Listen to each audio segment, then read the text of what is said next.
अभी चैनल को सब्सक्राइब करें और ब्रेकिंग न्यूज अलर्ट हासिल करें।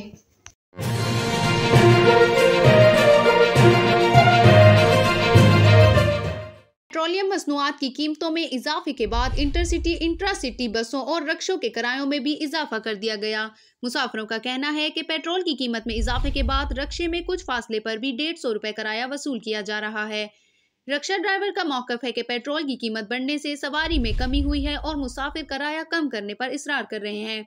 दूसरी जानिब इंटरसिटी बस किराए में 100 रुपए से 150 रुपए इजाफा किया गया है, जबकि शहर में चलने वाली बसों और कूचों के किराए में 15 से 20 रुपए का इजाफा कर दिया गया। वाज़िया रहे कि गुज़िश्ता रोज हुकूमत ने पेट्रोलियम मसनूआत की कीमतों में मजीद इजाफा किया है, जिसके बाद पेट्रोल मुल्की तारीख में पहली बार 200 रुपए फी लीटर से तजावज़ कर गया। पेट्रोल और डीजल की कीमतें बढ़ने से ट्रांसपोर्ट किरायों में 20% इजाफा। पेट्रोल की कीमत में मजीद इजाफा मुल्की तारीख में पहली बार 200 रुपए से तजावज़ कर गया है।